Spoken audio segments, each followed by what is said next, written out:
start us off, what is your name? My name is Kashif Baig. What is your specialty? I'm an anterior segment cornea and refractive surgeon in Ottawa, so basically an ophthalmologist, do eye surgery. How many years have you been practicing? I've been practicing since 2009, so about 16 years now. Where did you go to undergrad? I did undergrad at Macular University in Montreal. Did you take any gap years before going to med school? No gap years, went straight through. What was your favorite part of medical school?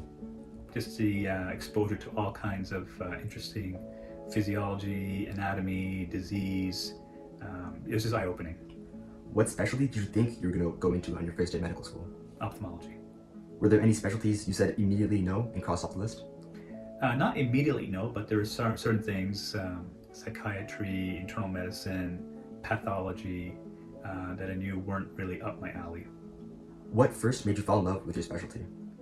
The precision with which we can do surgeries, the ability to change people's quality of life. How long does your training take after med school? 5 years of residency and 1 to 2 years of fellowship. Are you mainly in clinical practice, surgery, research, or teaching?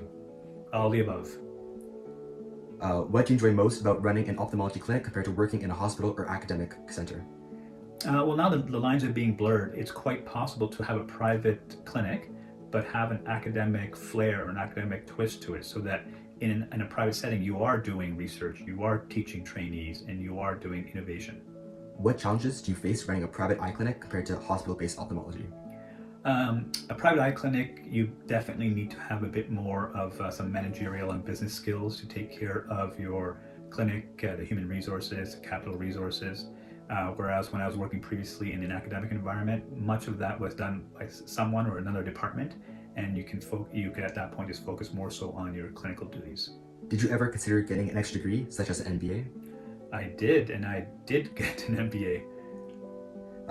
What would you say is the most unique part of your specialty?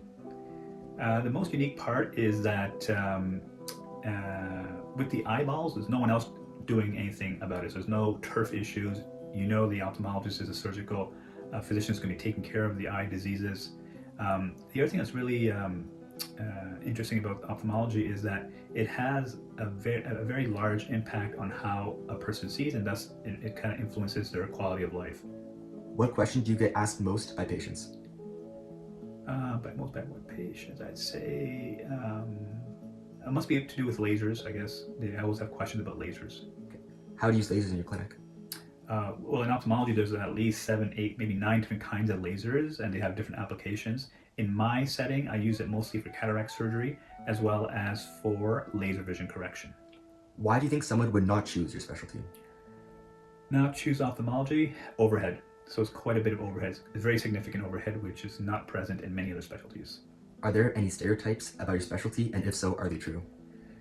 Like most stereotypes, probably not true.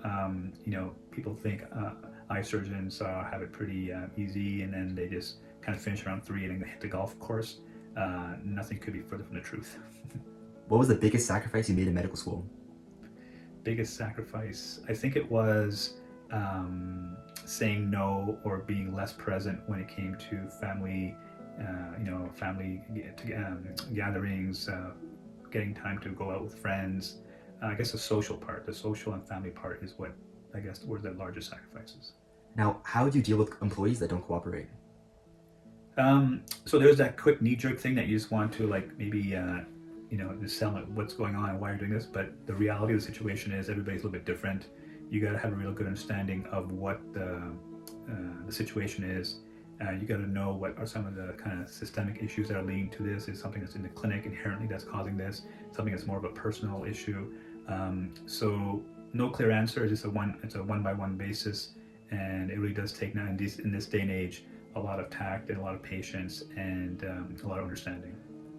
Do you ever feel nervous about performing surgery, or when was the last time you were nervous about performing surgery? I don't feel nervous in the bad sense. You always are a little bit excited and to get going, so that's kind of the positive part of it. But I wouldn't say nervous. Perhaps the last time I felt nervous was maybe a few years into practice, perhaps is the latest.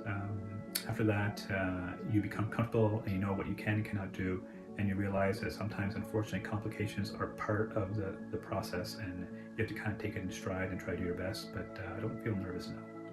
How many patients do you see on an average day? Well, it depends what kind of situation, what kind of context. So typically I see about, currently in my practice, about 20. I would sometimes have seen, 60, 55, 60 patients in a day, in a clinic day. OR days, not as much. And so it varies by whether an academic setting, a private setting, OR setting, clinical setting. But right now, I'm kind of very comfortable at about 20 patients per day in the current structure I have. How many eye surgeries or procedures do you perform in a typical month? I do about 20 cases a day times, so I'd say about 200. I probably do about 200 eye cases a month. How many hours do you work in an average week? I'd say a good 50 hours, I'd say, per week. What time do you normally wake up? 6:30. What time do you go to bed? Between around 10 p.m. What time do you normally leave the clinic? 5 o'clock. How many hours of sleep are you typically working on? 7, 8. How many hours of sleep are you on right now? About 8. How long does it take for you to finish your patient notes at the end of the day? 0 seconds, 0 minutes. I finish them as I go along. So when I'm done, I'm often able to beat the last patient out the door. Who are you most thankful for in your team?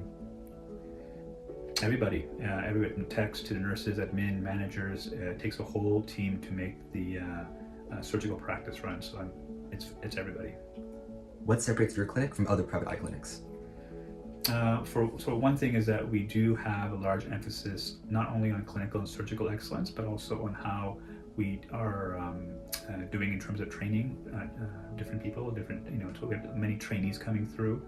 And the other thing that I would say is that we have quite a bit of research going on as well. And the third thing I say is that we do want to really have a culture of an environment that fosters innovation, where we encourage people to try out ideas, and to make mistakes. We kind of figure out what was the reason for the mistake, what happened, and learn from it and kind of grow from there. So I'd say, again, it's not solely our practice, but one thing that we do pride ourselves on is the training, the research, the innovation, and the culture that we have. What's your favorite eye-related fact? Oh, so many. I think it's just simply how, when you look at it, it's really amazing how light that has left, when you're looking at something during the daytime, light that has left the sun 8 1/3 minutes ago has hit some object, and that light has bounced off that object, has gone through and been focused by your cornea, by the lens, onto your retina, and that image now being processed by your brain, and then you're able to interpret what that is.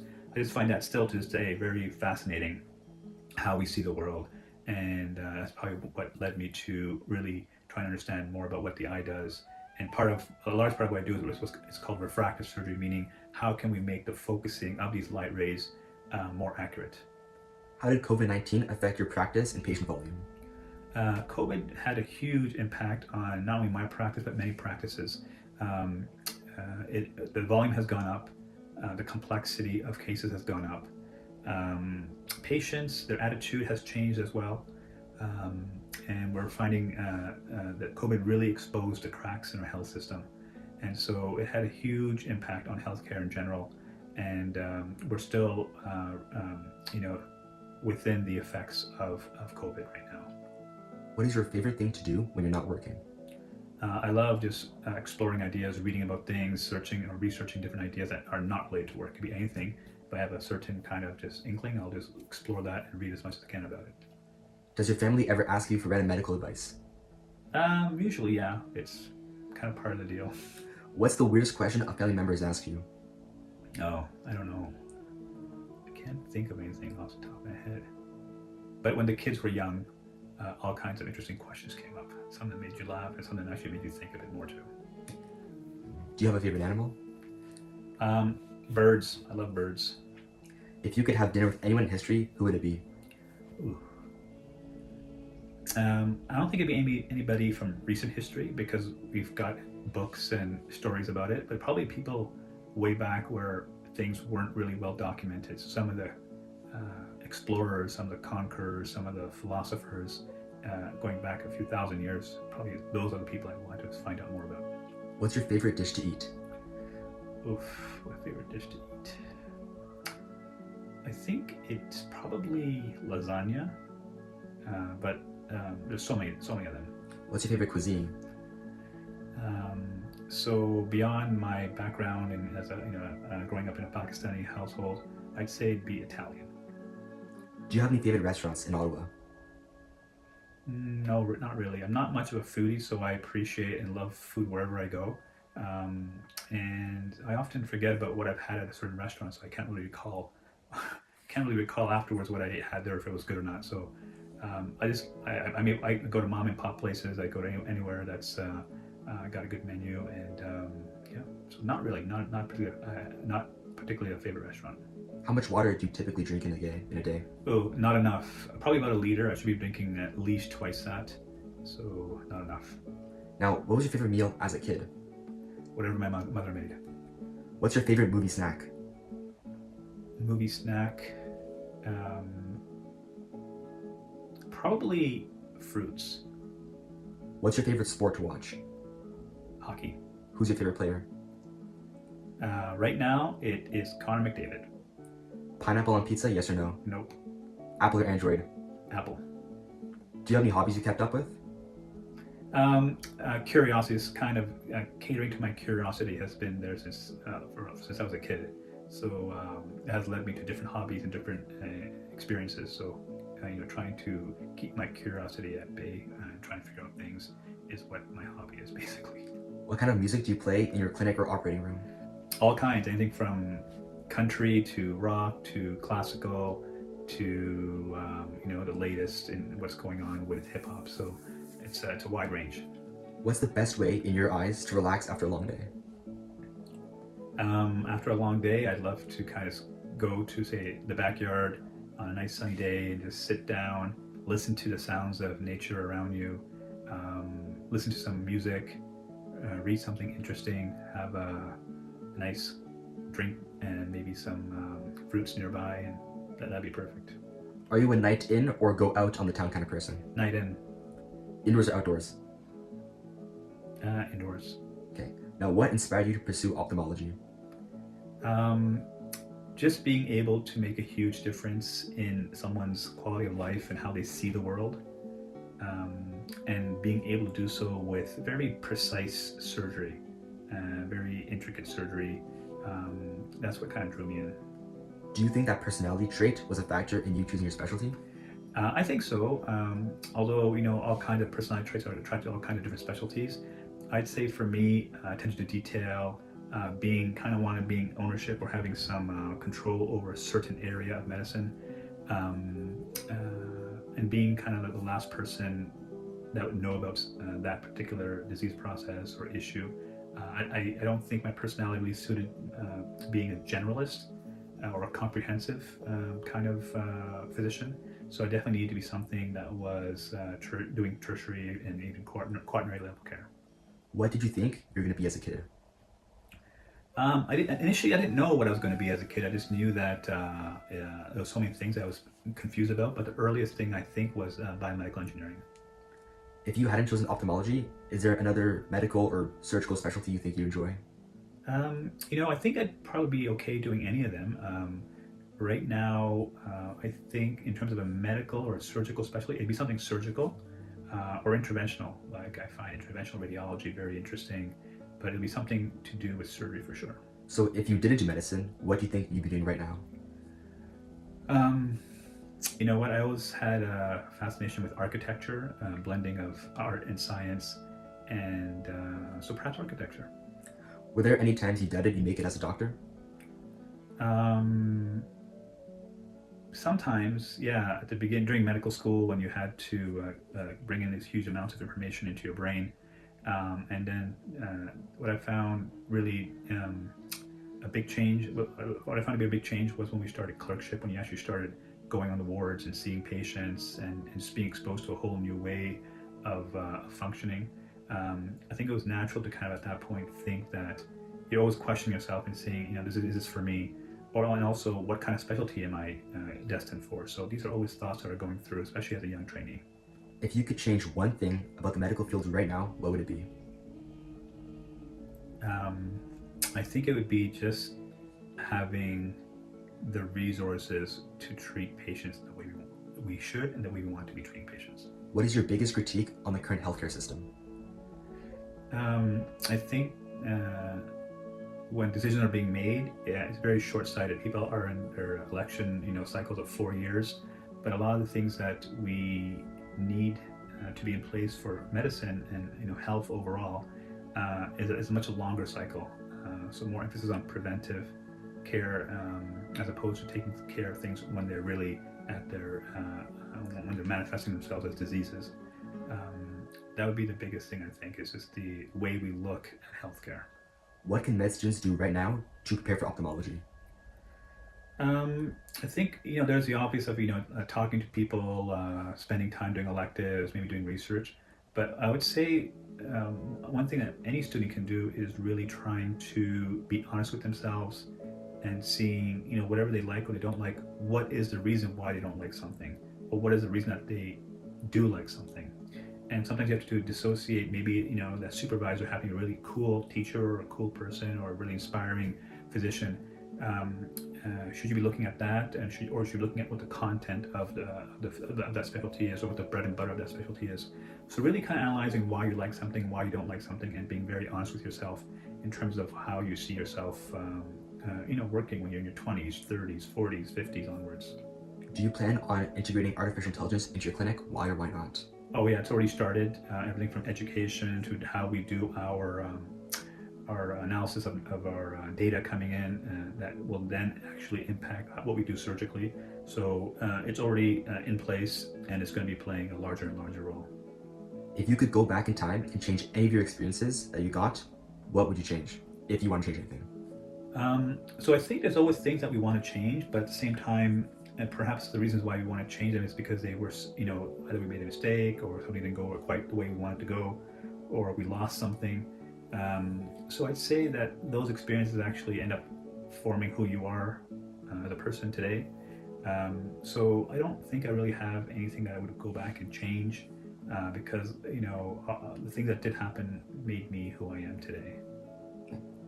What is your dream car, if you have one? I don't know. I don't really have a dream car. I'm kind of very basic. If a car is all-wheel drive, has amazing safety parameters, can get me from one place to the other place. Maybe a good sound system is nice, but something that's kind of very functional. If it's there, great. It doesn't have to look amazing. If it's super functional, I'm all over it. What is the favorite place you've ever been? Probably Hawaii. What is your dream vacation? Going somewhere where I've not been before. Who is your biggest supporter during the medical education process? Family, friends, music. Music was a big supporter. But yeah, that's what I would say. Where do you see your practice in 10 years?